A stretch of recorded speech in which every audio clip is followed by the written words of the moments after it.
టీడీపీలో భారీ చేరికలు నమోదవుతున్నాయి. ఎన్నికల కొద్ది రోజుల ముందు కూడా టీడీపీలో భారీ చేరికలు అయితే జరుగుతుంది. ప్రస్తుతం మనతో పాటు విజయవాడ పార్లమెంట్ టీడీపీ అభ్యర్థి కేసీఆర్ చిన్ని ఉన్నారు. సార్, ఎన్నికలకి వారం రోజుల ముందు కూడా ఈ స్థాయిలో జాయినింగ్స్ ఎలా చూస్తారు? ఇంకా బోల్డంత మంది ఉన్నారు. అసలు అందరూ కూడా టైం చూసుకుంటున్నాం. భారీ జాయినింగ్లు అందరూ కూడా రాష్ట్రం బాగుండాలి, చంద్రబాబు నాయుడు గారు ముఖ్యమంత్రి రావాలి, మన పిల్లల భవిష్యత్తు బాగుండాలని ఎన్నో సంవత్సరాల నుంచి ఎదురెదురు పార్టీలో ఉన్నవాళ్ళు కూడా వాళ్ళందరూ తెలుగుదేశంలోకి భారీగా జాయిన్ అయ్యి రాష్ట్ర భవిష్యత్తు కోసం వాళ్ళు వస్తున్నందు అందరికీ కూడా ఆహ్వానిస్తున్నాం. తప్పకుండా రాష్ట్రం బాగుండాలని కోరుకునే వాళ్ళందరికీ తెలుగుదేశం కుటుంబ సభ్యుల కింద మేము చేర్చుకుంటాం. మా హక్కును చేర్చుకునే క్రమంలో మా కార్యకర్తలు నాయకులు కూడా బాగా సపోర్ట్ చేస్తున్నారు. వాళ్ళు కొత్త తరం పాత తరం కలిసి బ్రహ్మాండంగా తెలుగుదేశానికి విజయం సాధించబోతున్నాం. 2.5 సంవత్సరాలు మీరు చాలా కష్టపడ్డారు. ఇంకా వారం 10 రోజులు ఎన్నికలు జరగబోతున్నాయి. ఏం చెప్పబోతున్నారు మీ పార్లమెంట్ ప్రజలకి? రాజమండ్రి ప్రజలకి రోజు చెప్తానే ఉన్నాను. అట్లా పార్లమెంటు ప్రజలకి నేను ఒకటే కోరుకుంటున్నాను. నేను ఏసీ రూముల్లో కూర్చోను, నేను గోల్ఫ్లు ఆడుకుంటా ప్రెస్సులకి మీడియాలకి వెళ్ళి పబ్లిసిటీ కోరుకునే వ్యక్తిని కాదు. నేను ప్రజల వద్దగా ఉండాలని కోరుకునే వ్యక్తిని, ప్రజలతో మమేకం అవ్వాలని వ్యక్తిని. గత 3 సంవత్సరాల నుంచి విజయవాడ ప్రజలు వాటిని అన్నింటినీ చూస్తున్నారు.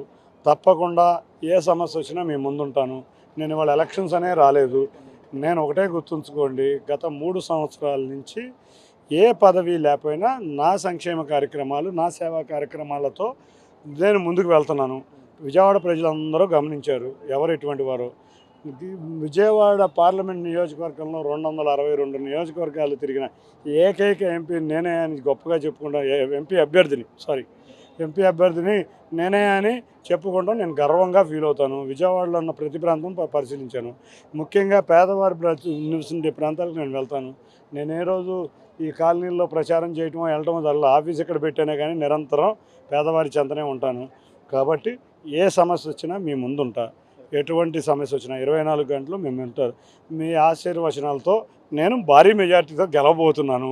తప్పకుండా మీ ముందుండి మీ సమస్యలు పరిష్కరించడంలో మా నాయకులు కార్యకర్తల తోడుగా మీతో నేను కూడా ఉంటానని మీ అందరికీ మనవి చేస్తా. రేపు 13వ జరగబోయే ఎలక్షన్స్లో సైకిల్ గుర్తుపై నాకు ఏమన్నా ఎన్డీఏ కూటమి అభ్యర్థులు ఉంటే అక్కడ ఎన్డీఏ కూటమి అభ్యర్థుల్ని భారీ మెజార్టీతో గెలిపించాలి. తప్పకుండా మేము అధికారంలో ఉన్నా ప్రతిపక్షంలో ఉన్నా ప్రజల చెంతనే ఉందని మీరు అందరూ గమనించారు. కాబట్టి మేము మీకు సేవలోనే మేము ఉంటామని తెలియజేసుకుంటూ తప్పకుండా సైకిల్ గుర్తుకి ఓటేసి ఎన్డీఏ అభ్యర్థులు ఉన్న చోట కమలం గుర్తుకి ఓటేసి భారీ మెజార్టీతో గెలిపించవలసింది. 14లో టీడీపీ గెలిచింది, 19లో టీడీపీ గెలిచింది. ఇప్పుడు మీ ద్వారా విజయవాడ పార్లమెంట్లో టీడీపీ హ్యాట్రిక్ కొట్టబోతుందా? తప్పకుండా హ్యాట్రికే కాదు, మరొక్కసారి ఇక్కడ వైకాపా అనే పార్టీ మళ్ళీ లేకుండా చేసే విధంగా మేము ముందుకు చూసుకుంటా ప్రజల సమస్యలు పరిష్కరించుకుంటూ ముందుకు వెళ్తూ ఉంటాం.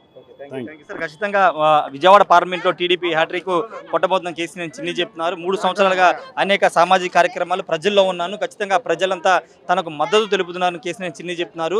రాబోయే రోజుల్లో విజయవాడలో విజయవాడ పార్లమెంటుతో పాటు ఎన్డీఏ కూటమి అభ్యర్థులు, జనసేన నేతలు, జనసేన అభ్యర్థులు, టీడీపీ అభ్యర్థులు అందరూ కూడా గెలవబోతున్నారు. అధిక మెజారిటీతో అధికారంలోకి రాబోతున్నామని విజయవాడ టీడీపీ పార్లమెంట్ అభ్యర్థి కేసీఆర్ చిన్ని చెప్తున్నారు. Camera person ప్రసాద్తో Rayesh RT, Vijayawada నుండి. నమస్తే అండి. ఇది వ్యాపారం గురించి కాదు, ఓటు గురించి. ఎన్నికల్లో ఓటు వేయడం మన హక్కు మాత్రమే కాదు, కర్తవ్యం. ఎంతో మంది మహా నేతలు శ్రమించి ప్రాణత్యాగం చేసి ఈ అవకాశాన్ని మనకిప్పించారు. అందరూ ఓటు వేద్దాం. ఎందుకంటే ఓటు హక్కు ఊరికే రాదు. నా ఓటు ఎవరికో తెలుసా? అది సీక్రెట్ అండి.